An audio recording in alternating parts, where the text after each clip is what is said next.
Hi. So I really struggled with this book because I didn't want to give it away. I wanted to keep this one for myself because I am in love with this little girl picture here. It's a photograph of a little girl surrounded by florals. So it was most likely a wedding, I'm thinking, that photograph. Just beautiful. And I put it on an antique book called Five Fall Into Adventure. It's a children's book. And I've just got some wool coming down the side here just to give it some embellishments. I've got some lace on the top here. So let's take a look at this book.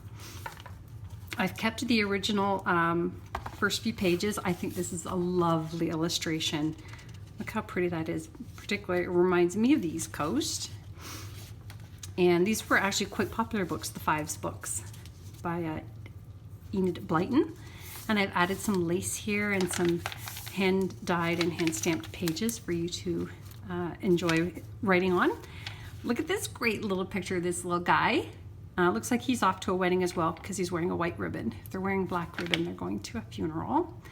And if you flip it over, these old photographs were almost all made into postcards, except for maybe they would have kept a few bigger ones without that. But this size was always postcard, so that they could send them to their families. But look at the great iridescence on that from the original photography. And that would have been early 1900s.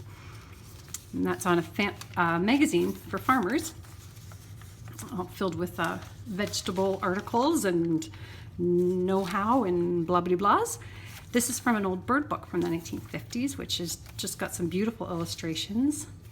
And this is from an old scrapbook that somebody made for a school project, and I had to get it in here somehow, so you can journal on the back there and on the front. And it's mounted onto another magazine page, this one from the 1950s. It's a camera magazine, so that's kind of cool. And then in here we've got little journaling spots in a little tuck pouch, and that's made out of an engineering school book. And you can see where people have written on the books. I always try to keep those. I think they're fun. I made this little journaling tag out of book pages, and sometimes I tried to keep all of the little scraps because I knew they'd make great embellishments. More tags here, put into this little tuck pouch here that's got a stamp on it. That one's made with old ledger paper and some old laces there. Another old magazine page, and there's the other part of that old bird book. Some more. That's a botanical magazine, all about flowers. And then we've got more journaling pages. And this envelope here I dyed to give it a vintage feel. And inside you can find your tuck spots here and here. Now look at this great one. This is from an old school book. You can even see the old cloth duotang adhesions that you would have put on there to give it so it wouldn't tear the pages. And I got this book was used on the set of Anne with an E, a great Canadian series,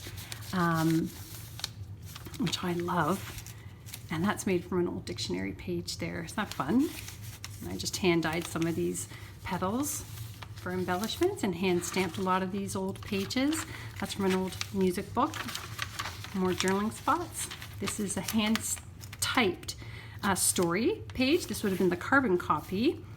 You can see the original duotang 3-hole punches there. That's from an old fashion magazine from the 50s. I thought that was kind of pretty. There's another one there. How to make aprons.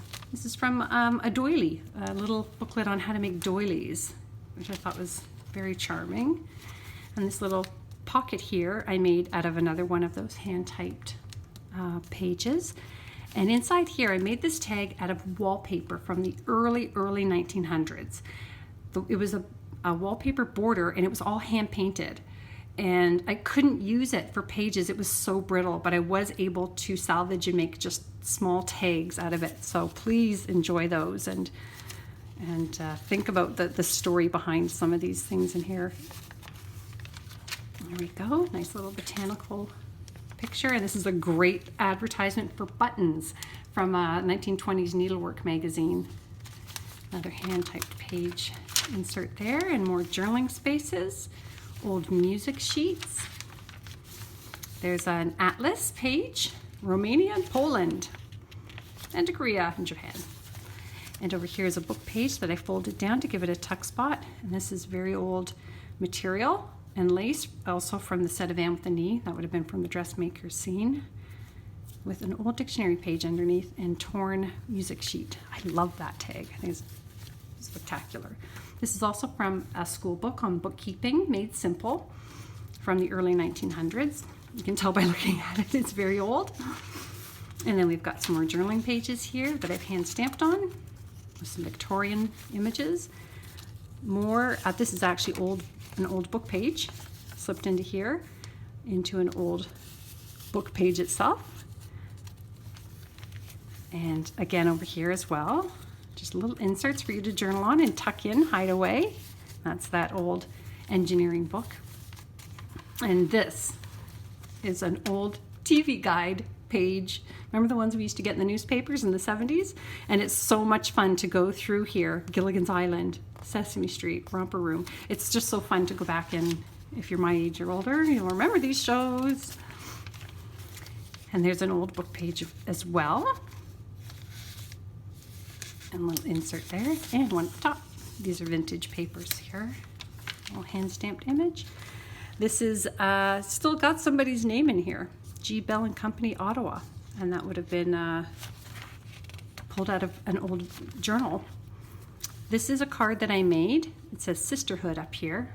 And again, I thought I was going to keep this book, so there's a lot of sister references in here. I have my sister Donna that I try to reference as much as I can in my books because I love her so much. And this is an old dictionary page with sewing around it, but you can do all kinds of journaling in there. And then in this book page, I put a tuck spot with this really tacky old postcard, which is hysterical, from Prince Edward Island. Isn't that awesome? Wouldn't it be fun if that was still there? Just tuck that in there. You can journal on that. And look at this great old dictionary page that he turned into a tag with the giraffe on it. It was great. And this is an old book page, and this is the title of an old song from a songbook or music book I got from the 1800s. Almost as old as me. Another little journaling booklet here, a little mini one. And then here is a book page. These are all just antique ephemeras. I use everything. And look at this, the Perpetual Rose Waltz. I love that. Again, that's from the 1800s. And then In Orchard Glen is a very famous book from 1923. I got a few pages from that book in here. And just some really old, fun book pages, old book pages. And again, that's look at the handwriting on here. This is also from the 1800s. And that's just some really old fabric there. And this thread, also very old, I know. I feel like I need to tell you that so you can appreciate the detailing that went into all of these. That's also from an old book that I salvaged. And then we're down to the last two pages. I even kept the last page that says the end from this book in the journal for you. And that same image at the back inside cover. So I love this book. I hope you do too. Whoever gets it is lucky. And this one is going for $50. First come, first serve.